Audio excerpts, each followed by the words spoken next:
একটি বাস শ্যামবাজার থেকে ধর্মতলা 20 কিমি পার ঘন্টা গতিবেগে গিয়ে ধর্মতলা থেকে শ্যামবাজার 30 কিমি পার ঘন্টা গতিবেগে ফিরে আসে। তো এই যাতায়াতে বাসটির গড় গতিবেগ কত ছিল? আমরা এখানে প্রথমে কি করব, এই 20 আর 30-এর লসাগু করব।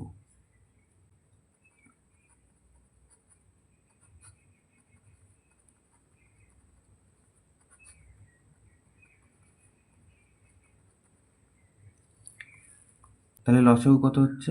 3 পাঁচা 15, 15 দুগুণে 30, 30 দুগুণে 60। তাহলে এইবার এখানে লিখব যে মনে করি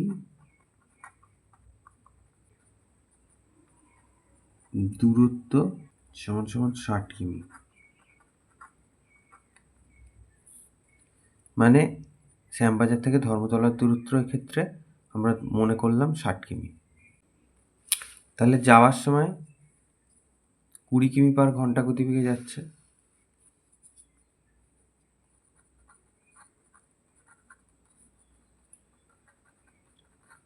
তাহলে যাওয়ার ক্ষেত্রে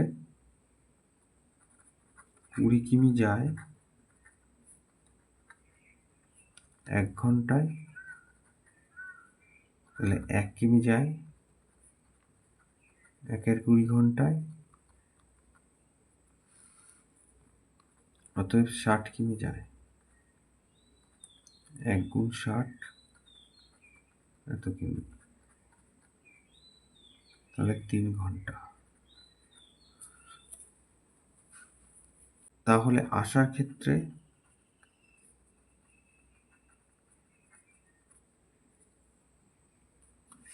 তখন 30 কিমি পার ঘন্টা গতিবেগে আসে।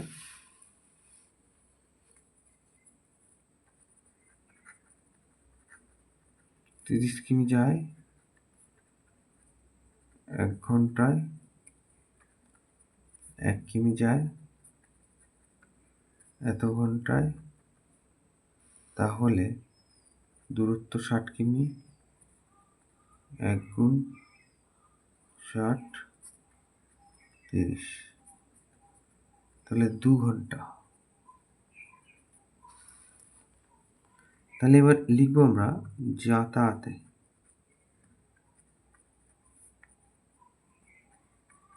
মোট দূরত্ব 60 কিমি আর 60 কিমি, যাওয়া 60 কিমি, আসা 60 কিমি, তাহলে 120 কিমি। তাহলে যাতায়াতে মোট সময় লেগেছে কত?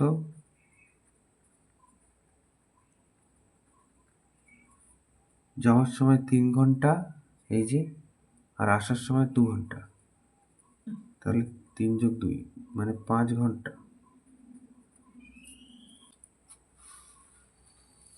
তাহলে অতএব যাওয়া ও আসাতে গড় গতিবেগ, এই টোটাল 120কে আমরা ভাগ করবো 5 দিয়ে, এত কিমি পার ঘন্টা, 5 24, 120, তার মানে 24 কিমি পার ঘন্টা। এইটাই হচ্ছে উত্তর।